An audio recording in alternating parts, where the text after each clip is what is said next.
Okay, I figured it out. We're gonna get. I don't know what the fuck's happening in my background. I'm too tired to care. First, what we're gonna be doing here today is getting these files. We have the Axis ISO, the maps, the English patch, and the DP LAN fix. Now, another thing to note before we start, you do need to enable direct play. One way of doing that is to go to your start menu and just type the words program and then, or the word program, and then you're going to be able to go and find where it says turn Windows features on or off. Once you're in there, we're going to be looking for legacy components. Expand that and make sure these two are checked. If you didn't have them already checked, it would look like this. So just like that, hit OK. It's probably going to want you to restart your computer. I would say follow the prompts as they come up and do whatever it's going to ask you to do. And then once you're done with that, we're going to go ahead and mount the ISO image. So right click, mount. Here's where we're going to get our Axis play.exe. Go ahead and start that up. I'm going to go ahead and install the game. Oh, you loud bitch. Hit next. Obviously make note of where you save it, but you can obviously change it wherever else you wanted to put it on your hard drive if your C drive's low on space. I don't care right now. It's 2 in the morning. Oh, and it was 3 in the morning. Damn. So yeah, go ahead and get that installed. I'm gonna go ahead and finish. And keep this mounted. This needs to be here. We're gonna go back to our files over here. And at the same time, we're also gonna go ahead and make our way to the installation directory that we had for the game we just installed. So for me, it's my C drive and access. So we're here. Gonna give you a little bit of split screen. So we're gonna go ahead and start with, I mean, it doesn't really matter which one you can put on the list. So I'm gonna start with the additional maps. Just drag and drop, replace. Make sure to select do this for all current items. You don't have to keep spamming continue, and then just continue. Backing up, we have the English patch. Same exact thing, go into the Axis 104. Like, well, obviously you saw me do it, but don't copy the base folder. You actually want to go inside and then copy the rest. It's not going to do anything if you do it the other way around. So, Axis 104, and then copy all that, paste that in, replace, same thing as before, check that, continue. And then next we have the DP LAN fix. Same thing here, open it up. We're gonna go, yeah, I don't think you really need these files in there, but I'm just gonna, for the sake of just being consistent, I'm not gonna check this anymore. I'm not gonna nitpick about it. Just copy paste everything in there, replace, same thing, continue. Now pause on this for a second because we do have a boomer setup. So to whoever's hosting, I assume Robert in this case, you're going to want to enable port forwarding, and I will show you exactly where I got this port number from in just a second. Just know that you want to set that up to where it's both TCP and UDP.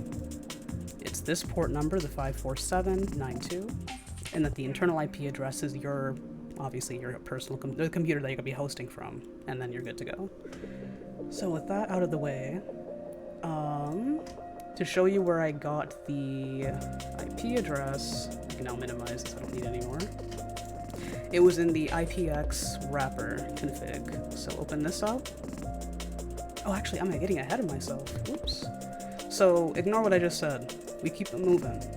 Basically, once we have this set up, you want to go ahead and install zerotier. It's basically like Hamachi or Radmin, but from my understanding, zerotier has not as much as a limit as like Radmin or Hamachi. I think they only let you have up to 5 users at a time in a network. I think this one goes up to 10.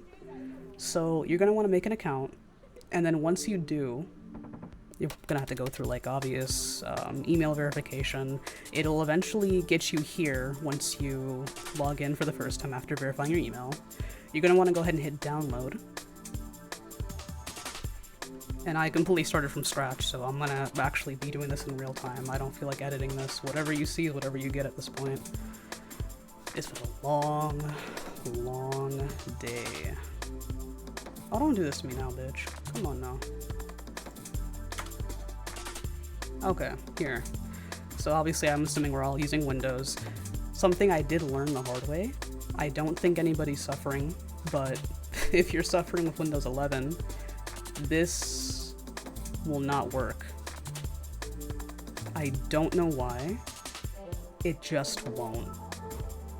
So, shit. Good luck. So you're gonna want to go ahead and just save it anywhere. I already have it, but I'm just gonna do it again for the sake of consistency. Ignore that I have this here. That was just me testing something. So, zerotier. Hit OK. Install. Yes, sir. And then you're going to want to hit no here. And then hit finish. And now if you notice, zerotier is down here at the very bottom right on your little menu. Just going to bring that down there. So we have... Oh, this network. I should have deleted it by now. It's still here. Here we go. Okay. So we have zerotier. Ignore that I had a network already. That was again from me testing earlier. It's gonna look like this starting out. Now, from here, we're gonna go ahead and create a network. And then it's gonna show up right here. And if you're not trying to, well, obviously the members list is gonna be, that's the help. The members list will be here eventually once you have devices joined. You're going to want to share this code so that people can join. So for example, I'm going to do this on my cloud PC just for the sake of demonstration so you can see what that looks like. I'm going to go ahead and pause the recording. I don't waste too much space on my computer. Okay, so my cloud PC should have joined, so I'm going to refresh, and now you see it, it's right there. And I guess to give you guys a visual of what that would look like as the person joining, you would go down here to the zerotier icon, just left click on it. We're going to go to join network. You're just going to go ahead and, oh, it's the wrong keyboard, oops. Copy, paste, join. It's going to take a minute. Once this comes up, just keep hitting no. Because you want that to be a, I assume that meant to be a private network. My brain's completely fried. I just know that you're supposed to hit no when that comes up, so just keep doing that. And now that you see where it used to say no network connections, it's now showing our new code. And the fact that it's private, and if I refresh, we're in. Oh. Right, you need to actually authorize users. So once somebody joins, you need to authorize their access. So if you want to do it in bulk, just top thing there, authorize. So now, when you go here, it's going to take a minute to refresh, but eventually it's going to show that the status is okay and not access denied. So definitely be sure to check that first before anything else. If someone's saying, hey, I can't join, or hey, it says access denied, make sure to authorize them here in this dashboard. So now that we're here, the next step would be, I'm trying to pull this from memory. I had to just get this out into a video before I forgot. We're going to go back to our Axis install directory. We're going to go to IPX config. From here, we're going to look for primary interface, where it says zerotier virtual port. We're also going to go ahead and select the network adapter zerotier virtual port. Keep this enabled. We're going to keep the port the same, obviously. Enable Windows 95 SL broadcast, and automatically create Windows firewall exception.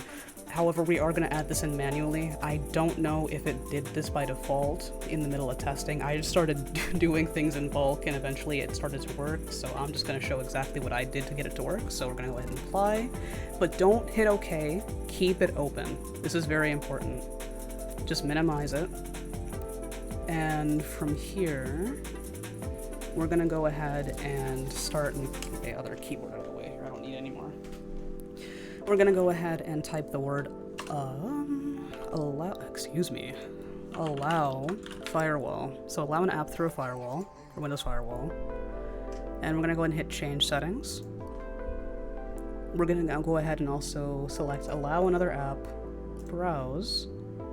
What I personally did, I allowed both the IPX config and the accessplay.exe, and I did add for both, and I got a bit ahead of myself, but you do want to select both private and public for both of these. So I'm gonna have to go all the way down here to find, actually can I just type the word I, the letter I? Yep, so IPX config, go ahead and make sure that's both set for private and public, and then hit OK. So from here we are gonna go ahead and also open this registry file. It's gonna ask, are you sure you want to continue? Hit yes. I already happen to have it on here, so it just was an immediate process, but it might take a couple seconds for you to get that done.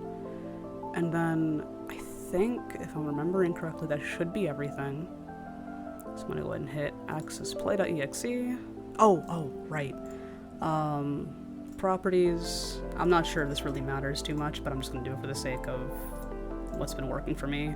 We're gonna go ahead and go to right click on the accessplay.exe, right click, properties, compatibility, and then from here we're gonna select run this program in compatibility mode 4, Windows XP Service Pack 3, hit apply and then OK, and then we're gonna go ahead and open it up. Now, to get rid of, mute this bitch before you blast my ears. So, to get rid of the whole laggy and unable to alt-tab, you want to go into Video Startup and select OpenGL Render, and then Display Game. Now, for the server, it doesn't really matter. Just hit OK. I checked the domain that used to host a lot. Shut up! Okay. The domain that used to host a lot of the stuff is basically gone. You can even look it up. I'll even flash it somewhere on screen. It's just a domain you can buy now. And the IP address that was also in the server list, it doesn't really ping anymore. It's dead. So that doesn't really matter. From here, we want to go to, assuming this is going to be the person hosting, so multiplayer, create, yeah, this is all fine, and then go ahead and select IPX game.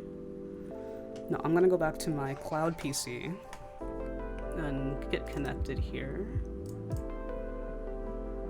play game.